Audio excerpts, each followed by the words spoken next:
उफ, ये बारिश को भी अभी मेरे स्कूल टाइम पर ही होना था। अब बिना वजह ऑटो करके जाना पड़ेगा। मेन रोड तक जाते जाते कपड़ों पर कीचड़ लग जाएगी सौ अलग। आज ही तो मैंने नई साड़ी पहनी थी और आज ही ये बारिश। इस बारिश ने तो मेरा दिमाग ही खराब कर दिया है। सुबह सुबह स्कूल के लिए तैयार होती हुई वाणी ने आसमान से पानी के रूप में बरस रहे मोतियों को देखकर बुरा सा मुंह बनाया और फिर जल्दी जल्दी स्कूल के लिए तैयार होने लगी। वाणी को बरसात का मौसम जैसे दुश्मन सा लगता था। एक वक्त था जब वाणी को बरसात का मौसम खूब भाता था। उसको तो इंतज़ार रहता था कि कब बारिश हो और वो भीगे। बारिश में भीगने का वाणी को इतना शौक था कि वह घंटों बारिश में भीगते नाचते बिता देती थी। वो भी तब तक जब तक उसके कानों में उसकी माँ की डांट न पड़ जाए। जब वह बारिश में भीगते हुए अपनी कथक नृत्य की कला का प्रदर्शन करती थी तो मानो लगता था जैसे कोई मोरनी अपने सुंदर पंख फैलाए बारिश में झूम रही हो। और बारिश में भीगने के बाद उसे माँ के हाथ की गर्मा गर्म चाय और साथ में आलू के पकोड़े अपने घर की बालकनी में बैठकर खाने का लुत्फ लेना बड़ा ही पसंद था। एक वक्त वो था जब बारिश और वानी का साथ चोली दामन का सा था। लगता था दोनों सहेलियां हैं, लेकिन अब तो वानी की दशा इसके एकदम विपरीत है। आज उसको बारिश से बड़ा कोई दुश्मन नहीं लगता। उसे लगता है जैसे ये बारिश उसके पुराने गहरे जख्मों को कुरेदने आई है, उसकी किस्मत पर आंसू बहाने आई है, उसका मजाक बनाने आई है, उस पर हंसने आई है, उसके बीते हुए दिनों की कड़वी यादों का जायका चखाने आई है। घंटों बारिश में भीगने वाली वानी को आज बारिश की एक बूंद भी नागवार गुजरती है। ये बारिश की बूंदें जैसे उसके दिल पर सैकड़ों वार करती हैं।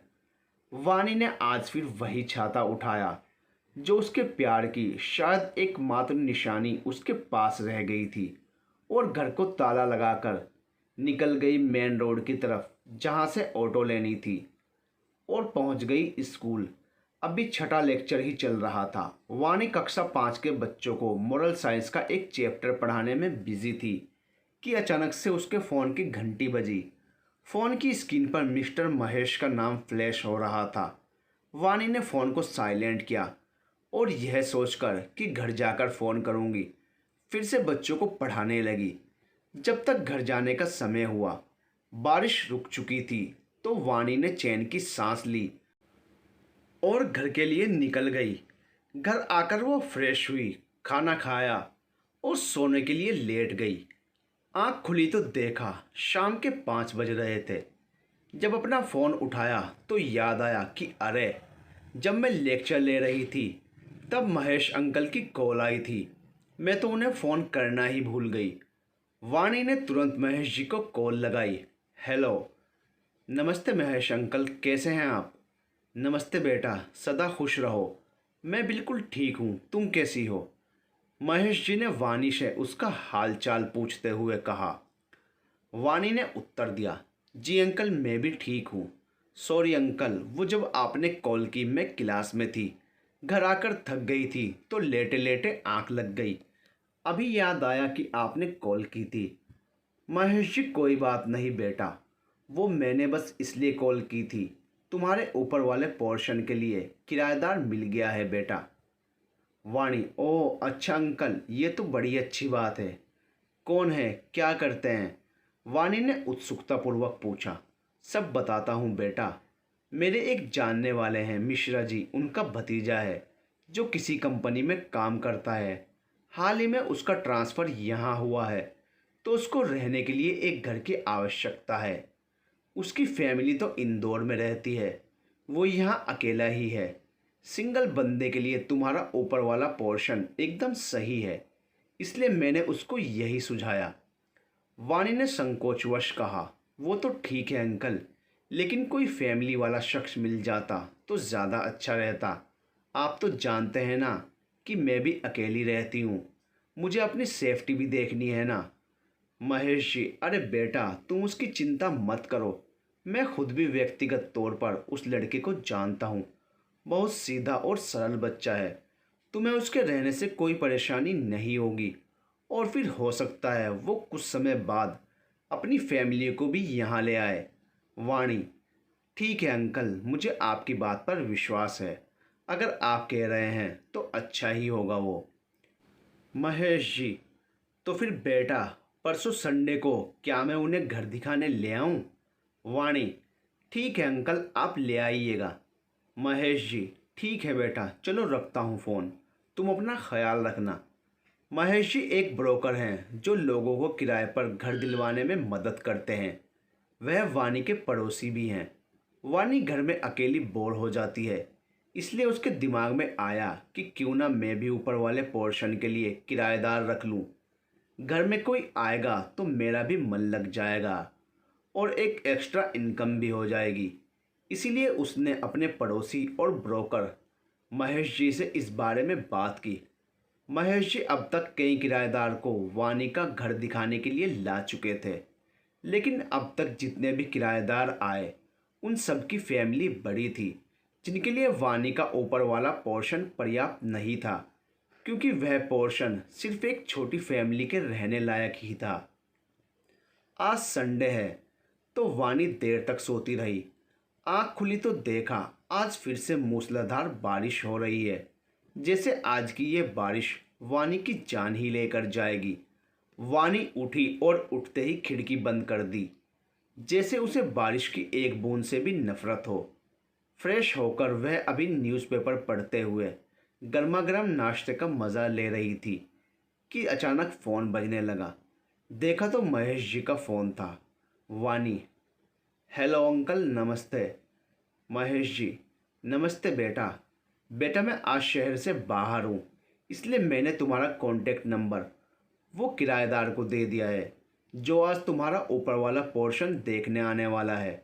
वह कुछ देर बाद घर देखने आएगा तो तुम दिखा देना।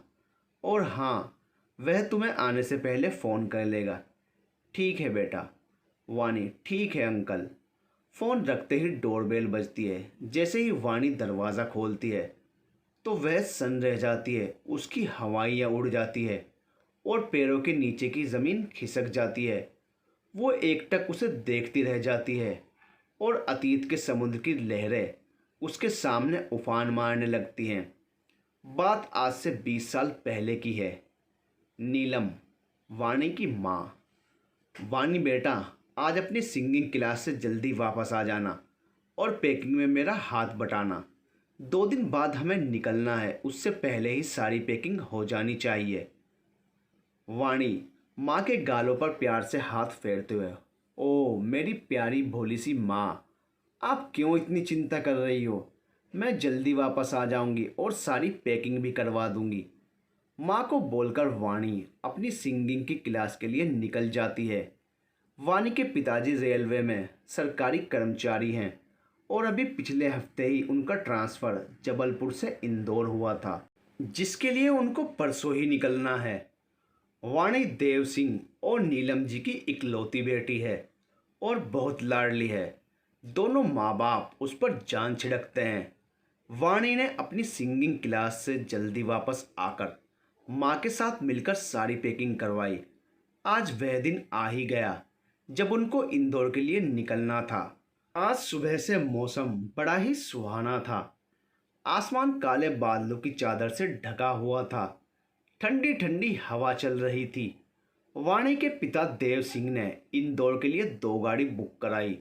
एक गाड़ी में सारा सामान बांधकर दूसरी गाड़ी में अपनी पत्नी और बेटी के साथ सवार हो गए इंदौर के लिए।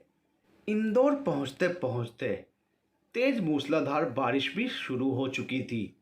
इंदौर पहुंचकर सरकार की तरफ से मिले क्वार्टर में वाणी और उसके माँ पिताजी ने एक सर्वेंट की मदद से सारा सामान अनलोड किया। वाणी ने सारा सामान अंदर क्वार्टर में पटका और दौड़ पड़ी बाहर आंगन की तरफ, क्योंकि उसको जी भर के बारिश में जो भीगना था।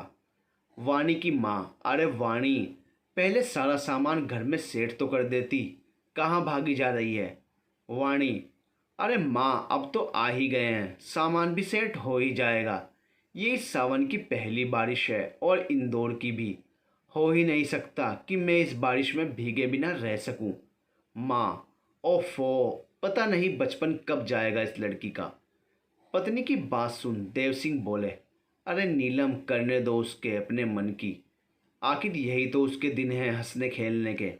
उधर वाणी बाहर आंगन में मोरनी की तरह बारिश में नाचते गाते भीगते हुए खुद में ही मगन थी। पड़ोस वाला क्वार्टर। देव सिंह जी के पड़ोस वाला क्वार्टर था सोहन जी और उनकी पत्नी आराधना जी का। सोहन जी भी रेलवे में ही कार्यरत थे और देव सिंह जी से उनकी अच्छी मित्रता भी थी। सोहन और आराधना जी के दो बच्चे थे, एक बेटा जीत और बेटी शीना, जिन्हें वो दोनों खूब लाड प्यार करते थे। उस समय जीत यही कोई 18-19 साल का रहा होगा, वाणी से लगभग 1 साल बड़ा। वह बीए सेकेंड ईयर सामाजिक विज्ञान का छात्र था। वहीं शीना अभी 10वीं में थी। आराधना जी, जीत की माँ, जीत को आवाज़ लगाते हुए, जीत बेटा, देव भाई साहब और उनकी पत्नी नीलम जी आ गए हैं। इतना लंबा सफ़र करके वो लोग थके होंगे। जाओ उनको गर्मा गर्म चाय और नाश्ता दे आओ। जीत, माँ थोड़ी देर रुको ना, अभी बहुत तेज़ बारिश हो रही है। आराधना जी, तो क्या हुआ बेटा, तुम छाता ले जाओ ना, ऐसे अच्छा थोड़े ही ना लगता है। देव भाई साहब और नीलम भाभी हमारे पड़ोस वाले क्वार्टर में ही रहने आए हैं और हम उनको चाय नाश्ता भी ना पूछें। माँ की बात सुन जीत बोलता है, ठीक है माँ, जाता हूँ। आराधना जी, हाँ हाँ जल्दी जा, तब तक मैं उनके लिए खाने का प्रबंध करती हूँ। बेचारी नीलम भाभी थकी होंगी, आते ही क्या चूल्हा चौका करेंगी। वैसे भी अभी तो उनको पूरा सामान भी सेट करना होगा। जीत, सुन, तू जा ही रहा है तो उनको बोल देना कि खाना मम्मी भिजवाएंगी, वो बिल्कुल फिक्र ना करें। जीत, ठीक है माँ, बोल दूंगा। जीत एक हाथ में चाय की केतली और नाश्ते का कुछ सामान लिए और दूसरे हाथ से छाता संभाले। बारिश की वजह से जमा जमा कर अपने कदम रखते हुए चाय नाश्ता लेकर जैसे ही देव सिंह जी के क्वार्टर का गेट खोलता है, बाहर आंगन में ही उसकी नज़र वाणी पर पड़ती है, जो अभी तक बच्चों की तरह बारिश की बूंदों से खेल रही थी। बारिश में भीगते हुए कभी गा रही थी, कभी नाच रही थी। वो बस अपने में ही मगन थी।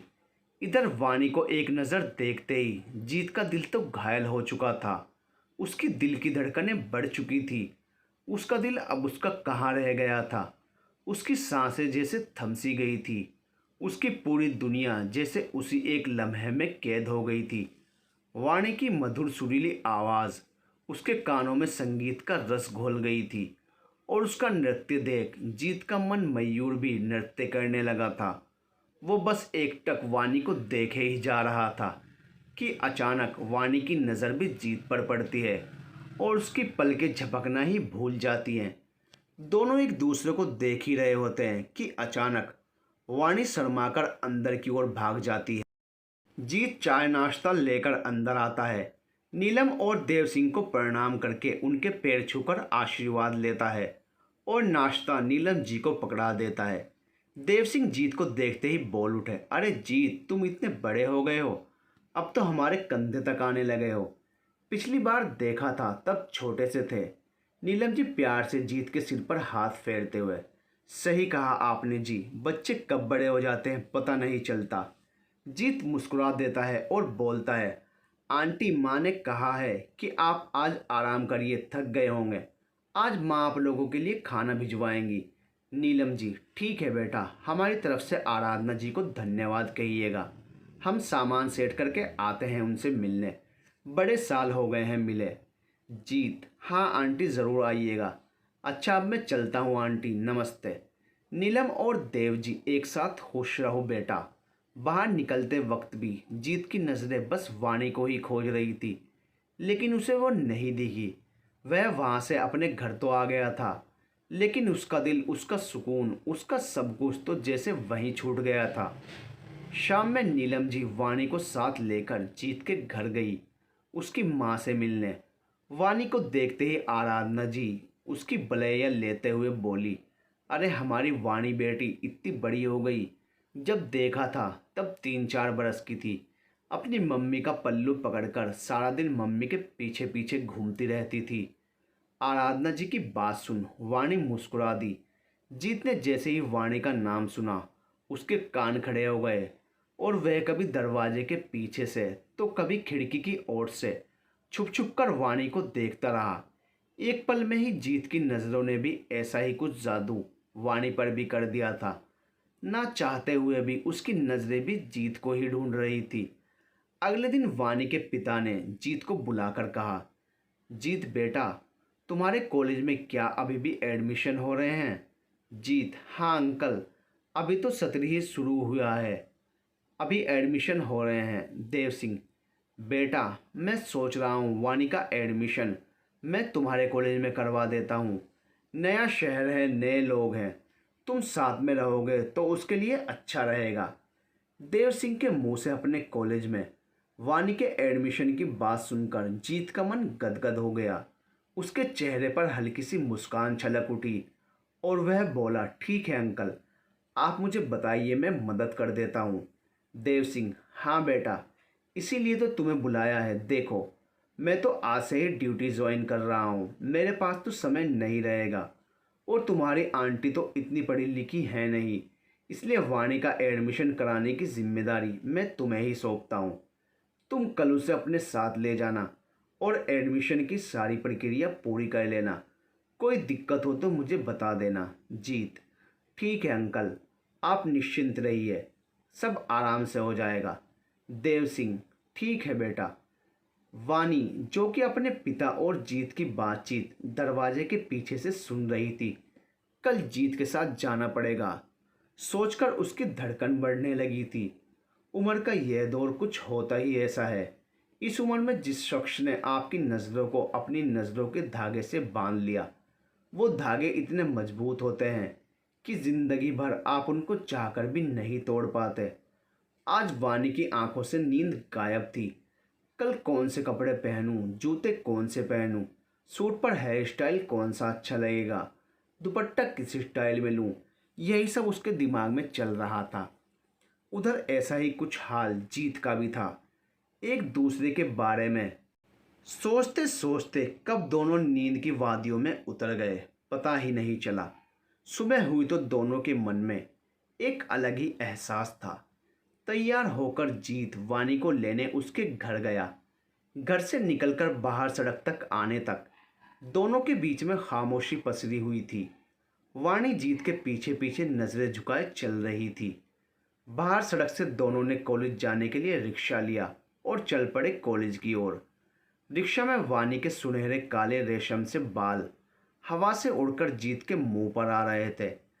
अचानक जीत ने बातों का सिलसिला शुरू करने के लिए वानी से पूछा, आपको कौन सा विषय पसंद है? किस विषय में एडमिशन लेना चाहती हैं आप? वानी ने नज़रें झुकाए ही जवाब दिया, जी मेरी विज्ञान में काफ़ी रुचि है, मैं बीएससी में एडमिशन लेना चाहती हूँ। जीत, ओह ये तो बहुत अच्छी बात है। दोनों ऐसे ही औपचारिक बातचीत करते हुए कॉलेज में पहुँचे और एडमिशन की सारी प्रक्रिया मालूम की। जीत ने वानी के एडमिशन फॉर्म भरने से लेकर फीस जमा करवाने तक बहुत मदद की। साथ में जीत ने किसी पास के गांव से कॉलेज में एडमिशन लेने आई एक सीधी सादी सी विकलांग लड़की की भी खूब मदद की। जीत की इस बात से वानी के मन में जीत एक पायदान और ऊपर आ चुका था। उसके मन में जीत के लिए एक सम्मान की भावना भी घर कर गई थी। जीत था ही ऐसा, कॉलेज में या आस पड़ोस में किसी को भी मदद की ज़रूरत होती तो जीत हमेशा सबसे पहले खड़ा मिलता था। इसी तरह कॉलेज आते जाते, कभी कॉलेज कैंटीन में तो कभी घर पर, वानी और जीत की बातों का सिलसिला आगे बढ़ता रहा। साथ ही जीत की बहन शीना से भी वानी की खूब पटती थी।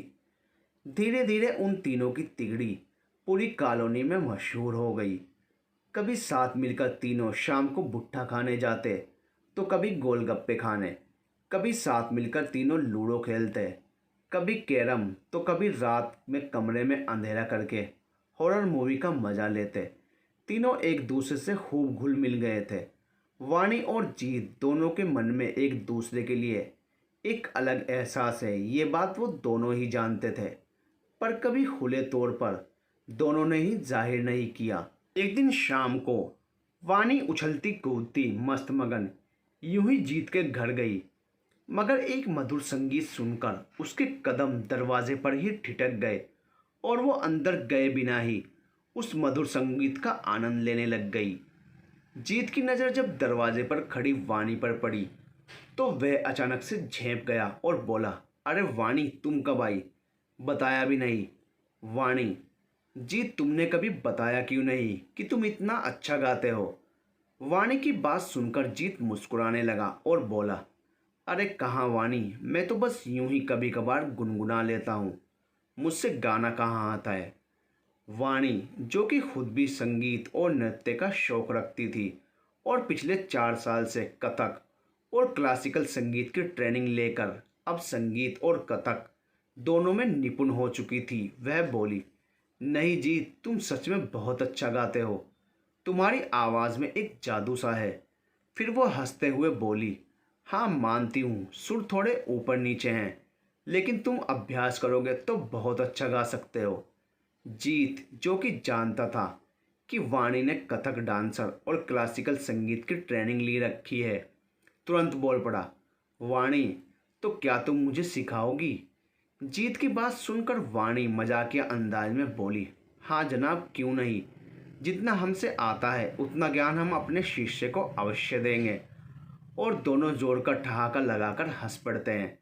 अगले ही दिन से दोनों रोज शाम को 1 घंटा क्लासिकल संगीत का अभ्यास करने लगे। संगीत ने एक दूसरे को और अधिक जोड़ दिया था। संगीत उन दोनों के बीच की वो मजबूत कड़ी बन चुका था जिसे कभी तोड़ा नहीं जा सकता था। कुछ ही महीनों में देखते ही देखते जीत भी अब काफ़ी अच्छा गाने लगा था। एक दिन वाणी ने कॉलेज के नोटिस बोर्ड पर संगीत प्रतियोगिता का नोटिस पढ़ा तो खुश होते हुए सीधा जीत के पास पहुंच गई। वाणी, जीत, तुम्हें पता है अगले महीने अपने कॉलेज में संगीत प्रतियोगिता होने वाली है? जीत, हाँ मैंने पढ़ा था नोटिस बोर्ड पर।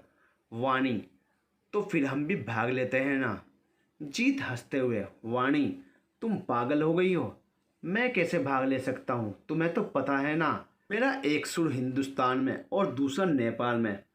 वाणी, जीत तुम भी ना, हम भाग ले रहे हैं बस, मुझे इसके आगे कुछ नहीं सुनना। जीत, पर वाणी, वाणी, पर वह कुछ नहीं, अभी 1 महीना है ना हमारे पास, हम खूब मन लगाकर अभ्यास करेंगे। जीत वाणी की बात मान जाता है और दोनों अब दिन रात अभ्यास में जुट जाते हैं। प्रतियोगिता वाले दिन सारे जज और सभी सहपाठी दोनों का संगीत सुन मंत्रमुग्ध हो जाते हैं और दोनों को प्रथम पुरस्कार से सम्मानित किया जाता है। दोनों खुशी खुशी घर पहुंचते हैं और दोनों परिवार मिलकर पार्टी करते हैं। यूं ही हंसते खेलते 2 साल बीत चुके थे कि फिर से देव सिंह जी का ट्रांसफ़र ऑर्डर आ गया। ट्रांसफ़र का नाम सुनते ही वाणी और जीत की जान जैसे गले में अटक गई। वाणी उस रात खूब जी भर के रोई। उसने अपने माँ पिताजी से अभी इंदौर में रहकर ही अपनी ग्रेजुएशन को पूरी करने की जिद भी की, लेकिन देव सिंह ने साफ बोल दिया कि तुम आगे की पढ़ाई अभी वापस जबलपुर से ही करना, हम तुम्हारे कॉलेज में भी ट्रांसफ़र की बात कर लेंगे। इधर वाणी आंसू बहा रही थी, उधर जीत भी उदास था, लेकिन दोनों के हाथ में कुछ था ही नहीं। अभी तो दोनों के दिलों में प्यार का अंकुरित फूटा ही था, पर खिलने से पहले ही वो मुरझा गया। फिर वो दिन भी आ गया जब वाणी को इंदौर से रवाना होना था। उस दिन भी खूब मूसलाधार बारिश हो रही थी, मानो वो भी दो दिलों के बिछड़ने का शोक मना रही थी। आज आसमान के साथ साथ वाणी और जीत का दिल भी रो रहा था। बाहर गाड़ी आ चुकी थी और सारा सामान उसमें लाद दिया गया था। जीत का दिल इतना मजबूत कहाँ था कि वो अपने पहले प्यार को खुद से दूर जाते देख सकता था, लेकिन देव सिंह जी ने उसे बुलाया तो उसे आना ही पड़ा। दोनों परिवारों को भी बिछड़ने का गम तो था ही। नीलम जी और आराधना जी दोनों एक दूसरे के गले लगकर रो रही थी, लेकिन जीत और वाणी तो वो भी नहीं कर सकते थे। वाणी को गाड़ी में बैठाते हुए अनायासी वाणी का हाथ जीत के हाथ से टकरा गया। दोनों के दिलों में एक सिंहरन सी दौड़ गई, लेकिन दोनों कर भी क्या सकते थे। वानी नजरें झुकाए आंखों में पानी लिए गाड़ी में बैठ गई और जीत भी आंखों में पानी लिए उसे दूर जाते देखता रहा। इंदौर से आने के बाद वानी का बिल्कुल मन नहीं लगता था। वह उदास रहने लगी थी। हालांकि उसे सैम कॉलेज की दूसरी शाखा में बीएससी तृतीय वर्ष में दाखिला मिल गया था, लेकिन उसने धीरे धीरे कॉलेज जाना छोड़ दिया। यहाँ तक कि खाना पीना भी काफ़ी कम कर दिया। वाणी इंदौर से वापस जबलपुर तो आ गई थी, लेकिन उसका मन वहीं छूट गया था। जीत की दशा भी इससे कुछ कम नहीं थी। जीत लड़का था, इसीलिए उसकी स्थिति किसी ने नोटिस नहीं की, लेकिन वाणी की माँ बार बार वाणी से उसकी उदासी का कारण पूछती और वो हर बार कोई ना कोई बहाना बनाकर माँ की बात टाल देती। वो ऐसा दौर था जब फ़ोन नहीं हुआ करते थे और लोग पत्र के माध्यम से ही एक दूसरे के साथ जुड़े रहते थे। शुरू शुरू में वाणी और जीत की माँ पिताजी एक दूसरे को पत्र लिखकर हालचाल पता कर लिया करते थे, लेकिन वाणी और जीत तो वो भी नहीं कर सकते थे, क्योंकि पत्र सार्वजनिक होते थे जिनका किसी और के हाथों में पड़ने का खतरा होता था। इसलिए लोग अपनी निजी बातें और भावनाएं पत्रों में लिखने से कतराते थे। समय के साथ साथ वाणी और जीत के माँ पिता के पत्रों का आदान प्रदान भी कम होता गया। अब वाणी ने समय के साथ खुद को ढाल तो लिया था, परंतु जीत को वो अपने दिल से कभी निकाल नहीं पाई थी। इधर जीत भी रात दिन वाणी के बारे में ही सोचता रहता था। अब वाणी ने बीएससी के बाद बीएड भी कर ली थी। उसी दौरान देव सिंह और नीलम को उसकी शादी की चिंता भी सताने लगी थी। लेकिन जब भी कोई रिश्ता आता, वाणी रो रो कर पूरा घर सिर पर उठा लेती और हर बार कोई ना कोई बहाना बना देती। वाणी थी भी अपने माँ बाप की इकलौती बेटी, इसलिए वो उसकी बात मान जाते, पर मन ही मन उन्हें एक डर भी सताता रहता। वाणी खुद को एक भंवर में फंसा हुआ महसूस करती थी। न उसकी कभी हिम्मत हुई कि जीत के बारे में अपने माँ पिताजी से बात कर सके और न ही वे किसी और रिश्ते को स्वीकार कर पा रही थी। उधर जीत की एक प्राइवेट कंपनी में नौकरी लग गई थी, इसीलिए उसके माता पिता भी उस पर अब शादी का दबाव बना रहे थे। लेकिन जीत था, वह अपनी शादी ना करने की जिद पर अड़ा रहता। देखते देखते कई साल बीत गए। ना जीत ने शादी के लिए हामी भरी और ना ही वाणी ने। लेकिन अभी वाणी की उदास बेजान जिंदगी में एक और ग्रहण लगना बाकी था। एक दिन ऐसी दिल दहला देने वाली खबर सामने आई कि वाणी और उसका परिवार बुरी तरह टूट गया। दरअसल देव सिंह की तबीयत काफ़ी टाइम से ख़राब चल रही थी। जब उन्होंने रिपोर्ट कराई तो पता चला कि उनको लीवर का कैंसर है, वो भी काफ़ी एडवांस स्टेज का। इस खबर ने जैसे वाणी के जीने की सारी उम्मीदें ही छीन ली। डॉक्टर ने साफ तौर पर बोल दिया कि देव सिंह के पास अब ज़्यादा से ज़्यादा 1 साल का समय है। अब तो उनके माथे पर इकलौती बेटी की चिंता और ज़्यादा गहराने लगी थी। उनकी इच्छा थी कि उनके जीते जी उनकी प्यारी बेटी अपने घर ससुराल की हो जाए। बस मौत के मुंह में जाते पिता की इच्छा के सामने वाणी शादी करने को विवश हो गई और इस तरह आनन फानन में देव सिंह और नीलम ने अपनी बेटी की शादी अपने ही किसी जानकार के बेटे से रचा दी। वाणी ने भी 7 फेरों की अग्नि के समक्ष अपने अतीत की आहुति दे दी और दिल से पति को अपना लिया। लेकिन वाणी के जीवन के इम्तिहान अभी बाकी थे। पहली ही रात को रमेश शराब के नशे में धुत होकर घर लौटा और दिल में ढेरों अरमान लिए सजी धजी सुहाग सेज पर बैठी वाणी के सारे सपने सारे अरमान तार तार कर दिए। रमेश का रवैया वाणी के साथ नहीं बदला और रही सही कसर रमेश की 2 बहनों ने पूरी की, जो रमेश से बड़ी और अभी तक अविवाहित थी। बात बात पर वाणी को ताने देती, उसे हद से ज़्यादा टॉर्चर करती। वाणी की आंख का आंसू भी सूखना मुश्किल हो चुका था। लेकिन बीमार पिता जिनको ले जाने के लिए मौत दरवाजे पर घात लगाए बैठी है, पिता और माँ की हालत देखकर वह सब कुछ चुपचाप सहती रही। शादी को 3 माह गुजर चुके थे कि अचानक देव सिंह जी की मौत की खबर आई और वाणी की रही सही जीने की उम्मीद भी साथ ले गई। पिता की मौत के बाद माँ भी बीमार रहने लगी और ठीक एक माह बाद पति के पीछे पीछे वो भी चली गई, अपनी प्यारी बेटी को जालिम दुनिया में अकेला छोड़कर। वाणी तो जैसे अब जिंदा लाश बन चुकी थी। दिन भर चूल्हे चौके में लगाई रहती, सुबह से शाम तक पति, दो नंदों, सास ससुर की सेवा करती। रात में शराब के नशे में धुत होकर आए पति की गंदी उल्टियाँ साफ करती, उससे मार खाती और सारा दुख, सारा अपमान अपने सीने में दफन करके सो जाती। अगले दिन वही जिंदगी चक्री की भांति घूमने लगती। फिर अचानक एक रात खबर आई कि शराब के नशे में धुत रमेश को कोई गाड़ी उड़ा कर ले गई और मौके पर ही उसने अपने प्राण त्याग दिए। वाणी तो जैसे जड़जम हो गई थी। सुख दुख खुशी गम प्यार नफरत, उसके अंदर की सभी भावनाएं एक एक कर दम तोड़ चुकी थी। अब वो क्या आंसू बहाती। पति की मौत के एक सप्ताह बाद ही ससुराल वालों ने वाणी को घर से बाहर निकाल खड़ा किया। वाणी वापस जबलपुर अपने घर लौट आई। अपने घर आकर ना जाने क्यों उसे एक सुकून सा महसूस हुआ। आज वो जी भर कर रोई ताकि आंखों का सारी पानी बाहर आ सके। उसके बाद वाणी ने अपनी एक नई जिंदगी की शुरुआत की, जैसे कि उसके माँ पिता ने उसको सिखाया था कि जीवन के किसी भी मोड़ पर हिम्मत न हारना। उन्हीं की बात को अपनाते हुए वाणी ने एक बार जीने की कोशिश की। एक स्कूल में उसको टीचिंग की नौकरी भी मिल गई और जिंदगी एक बार फिर अपने ढर्रे पर चल पड़ी कि आज अचानक उसका अतीत उसके सामने फिर आ खड़ा हुआ। वर्तमान समय। जीत की नज़र जब वाणी पर पड़ी तो आज भी उसको ऐसा ही एहसास हुआ जैसा वाणी को पहली बार देखने पर हुआ था। जीत आज भी वाणी को एकटक देखता रहा। अचानक दोनों की तंद्रा भंग हुई। वाणी सक पकाते हुए, आइए अंदर आइए। वाणी ने जीत को अंदर आने को कहा और सोफे पर बैठा दिया और भागकर किचन से पानी लेने दौड़ गई।